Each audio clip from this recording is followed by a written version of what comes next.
الحمد لله رب العالمين. الصلاة والسلام على أشرف المرسلين وعلى آله وصحبه أجمعين. أما بعد. قال الله تعالى في القرآن المجيد: أعوذ بالله من الشيطان الرجيم. بسم الله الرحمن الرحيم. ادفع بالتي هي أحسن السيئة. صدق الله العلي العظيم. رب اشرح لي صدري ويسر لي أمري واحلل عقدة من لساني يفقهوا قولي وما توفيقي إلا بالله عليه توكلت وإليه أنيب. ബഹുമാനപ്പെട്ട ഉസ്താദുമാരെ, വിധികർത്താക്കളെ, സ്നേഹം നിറഞ്ഞ സഹപാഠി മിത്രങ്ങളെ, അസ്സലാമു അലൈക്കും വറഹ്മത്തുള്ളാഹി വബറകാതുഹു. വർഗീയതയും അസഹിഷ്ണുതയും ഏറെ ചർച്ച ചെയ്യപ്പെടുന്ന വർത്തമാന ഇന്ത്യൻ സാഹചര്യത്തിൽ വർദ്ധിക്കുന്ന അസഹിഷ്ണുതയും ഇന്ത്യൻ ന്യൂനപക്ഷത്തിന്റെ ഭാവി എന്ന വിഷയ സംബന്ധിയായി നിങ്ങളുമായി അല്പനേരം സംസാരിക്കാനാണ് ഞാൻ ഉദ്ദേശിക്കുന്നത്. ഇതിൽ തുടങ്ങിയ പ്രവചനാഥൻ സ്തുതിക്കുന്ന അൽഹംദുലില്ലാഹ്. സഹോദരൻ, 70 വർഷത്തെ ചരിത്രത്തിനിടയിൽ ഏറ്റവും പ്രക്ഷുബ്ധവും സങ്കീർണമായ ഘട്ടത്തിലൂടെയാണ് സ്വതന്ത്ര ഭാരതം കടന്നുപോയിക്കൊണ്ടിരിക്കുന്നത്. കഴിഞ്ഞ നൂറ്റാണ്ടിൽ മതേതരത്വത്തിനും ജനാധിപത്യത്തിനും ലോകരാഷ്ട്രത്തിന്റെ മാതൃകയായിരുന്ന ഇന്ത്യ എന്ന മഹാരാജ്യം ഇപ്പോൾ അതിന്റെ ഭരണഘടനയുടെ ആത്മാവായ മതേതരത്വം പോലെ വെല്ലുവിളിക്കപ്പെട്ടുകൊണ്ടിരിക്കുന്ന സാഹചര്യത്തിൽ എത്തിപ്പെട്ടിരിക്കുന്നു. സിഖ് കൂട്ടക്കൊലി, ബാബരി നക്സൽ, ഗുജറാത്ത് കലാപം രാജ്യത്തിന്റെ ഭൂതകാലത്തെ കർത്തവ്യങ്ങളാണെങ്കിൽ വർഗീയതയും അസഹിഷ്ണുതയും നാടോടുള്ള ഭാവിയിലേക്കാണ് നാം കടന്നുപോയിക്കൊണ്ടിരിക്കുന്നത്. വർഗീയതയും പരസ്പര വിദ്വേഷവും രാജ്യത്തിന്റെ നാനാഭാഗത്തും ശക്തിപ്പെട്ടു വരികയും ഇന്ത്യൻ ന്യൂനപക്ഷങ്ങൾക്ക് അടുത്ത സംഘർഷാവസ്ഥയിലേക്ക് എടുത്തറിയപ്പെടുകയും ചെയ്യുന്ന സാഹചര്യത്തിൽ അതിന്റെ പരിഹാരങ്ങളെ കുറിച്ച് കൂലങ്കഷമായി ആലോചിച്ച് നടപ്പിൽ വരുന്ന സമയം അതിക്രമിച്ചിരിക്കുന്നു.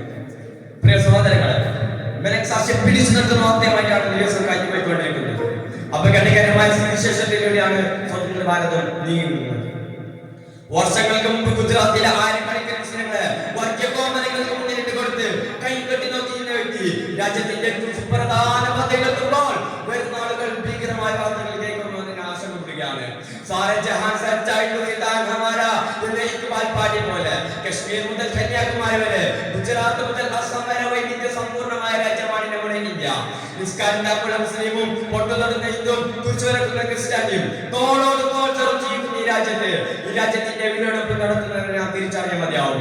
മേക്ക് ഇൻ ഇന്ത്യ, മേക്ക് പറഞ്ഞ ഭാഷണം നമ്മുടെ അടുക്കളയിൽ വരെ ഇടപെടുന്നു. വർഗീയ ഭീകരതയ്ക്കെതിരെയുള്ള ശബ്ദങ്ങൾ ഒറ്റ രാത്രിയോടെ നിശബ്ദമാക്കപ്പെടുന്നു. ഈ രാജ്യത്തിന്റെ മഹത്തായ പാരമ്പര്യത്തെയും പൈതൃകത്തെയും കരിപൂശി വിദ്യാഭ്യാസ സമ്പ്രദായത്തെയും ദുരിതവൽക്കരിക്കാനുള്ള ശ്രമങ്ങൾ അനേകം തകർന്നായി നടന്നുകൊണ്ടിരിക്കുന്നു. സമുദായങ്ങൾ പരസ്പരം തമ്മിലുള്ള വിശ്വാസം അപ്രത്യക്ഷമായിക്കൊണ്ടിരിക്കുന്നു. രാഷ്ട്രതലവനായ രാഷ്ട്രപതി പോലും രാജ്യത്ത് വർദ്ധിച്ചിരുന്ന അസഹിഷ്ണുത ഉണ്ടെന്ന് സംശയം സ്ഥിരീകരിക്കുന്നു. എവിടേക്കാണ് ഈ രാജ്യം നീങ്ങുന്നത്? ഗാന്ധിജിയും നെഹ്റു പോലുള്ള മുഹമ്മദ് ഷോറും തോളോട് തോൾ ചേർന്നോടിയെടുത്ത സ്വതന്ത്ര ഭാരത സ്വപ്നം ചീട്ടുകൊട്ടാരം പോലെ തകർക്കുകയാണോ? ഒരാഴ്ച ചോദ്യചിഹ്നങ്ങളാണ് രാജ്യസഭകൾക്ക് മുന്നിൽ ആവിഷ്കരിച്ചുകൊണ്ടിരിക്കുന്നത്. രാജ്യത്തെ ഇന്ത്യൻ തെരഞ്ഞെടുപ്പുകൾ ബാക്കിയുണ്ട്. ഭരണകൂടങ്ങളും ഭരണ സംവിധാനവും മാറി വരും. എന്നാൽ ഉയർത്തി പിടിച്ചു മുന്നോട്ട് പോകാൻ ഓരോ ഭരണകൂടത്തിനും ഉത്തരവാദിത്തമുണ്ട്. ഇന്ത്യ ആളെ കുത്തകയല്ല, RSSന്റെ അരമണയിൽ കൊണ്ടുപോയി അടിയറക്കാൻ ഈ രാജ്യവർഗവാദികൾക്ക് അനന്തരയെ കിട്ടിയതുമല്ല. നൂറ്റാണ്ടുകളായി ശ്വസിച്ച മണ്ണും വിണ്ണും പങ്കിച്ചിരിക്കുന്നവരാണോ ഹിന്ദു മുസൽമാനും ക്രിസ്ത്യാനിയും? അവർക്കിടയിൽ വർഗീയതയുടെ വൻമതകൾ തീർക്കുന്നവരെ ഭാര്യതയായ നാം ഭരണസിലാക്കേണ്ടതിൽ നിന്ന് പരീക്ഷിപ്പിക്കാൻ സമയം അതിക്രമിച്ചിരിക്കുന്നു. ലോകം മുഴുവൻ അത്ഭുതങ്ങളോടെ വീക്ഷിച്ചിരുന്ന ഇന്ത്യൻ പൗരരെ പിച്ചിച്ചീറ്റി ഹിംസയുടെ വെറുപ്പിന്റെ ഏകരാഷ്ട്രം സ്ഥാപിക്കാനുള്ള ആഹ്വാനങ്ങളാണ് നോക്കിക്കൊണ്ടിരിക്കുന്നത്. ഇതിനെതിരെ മതേതര ഇന്ത്യൻ സംഘത്തെ നെഞ്ചിലേറ്റുന്ന ഒത്തൊരുമിച്ചതിനെ കൊള്ളേണ്ടിയിരിക്കുന്നു. പന്നി അറുക്കുകയും വെറുക്കുകയും ചെയ്യുന്ന പോലെ പശുവിനെ പൂജിക്കുന്നവർ പൂജിക്കുകയും ചെയ്യുന്ന സ്വതന്ത്രമാണ് വേണ്ടത്. അല്ലാതെ ഹിന്ദു മുസൽമാൻ ക്രിസ്ത്യാനിയും സ്വയമായി ജീവിക്കാൻ കഴിഞ്ഞ തിരിച്ചറിയാണ്. പ്രകോപിച്ച് മുതലെടുക്കാൻ പലരും ശ്രമിക്കുന്ന ഈ സാഹചര്യത്തിൽ ഇന്ത്യൻ മുസ്ലിങ്ങളെ ഏറെ കരുതലോടെ മുന്നോട്ട് നീങ്ങേണ്ടതുണ്ട്. ഉമ്മാക്കി കാണിച്ച് പഠിപ്പിച്ചാൽ താഴ്ന്നു പോകുന്ന വിശ്വാസമൊന്നും അന്യമതസ്ഥരെ പദങ്ങൾ കണ്ട് ആഘോഷിക്കുന്നവല്ല മുസ്ലിമൊന്നും പുരാതനത്തിലൂടെ മനസ്സിലാക്കാൻ കഴിയണം. ഇത് പ്രഖ്യാപിച്ചിട്ടുണ്ടോ?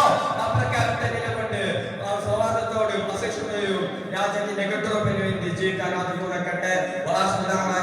അൽഹംദുലില്ലാഹി റബ്ബിൽ ആലമീൻ. അസ്സലാമു അലൈക്കും വറഹ്മത്തുള്ളാഹി വബറകാതുഹു.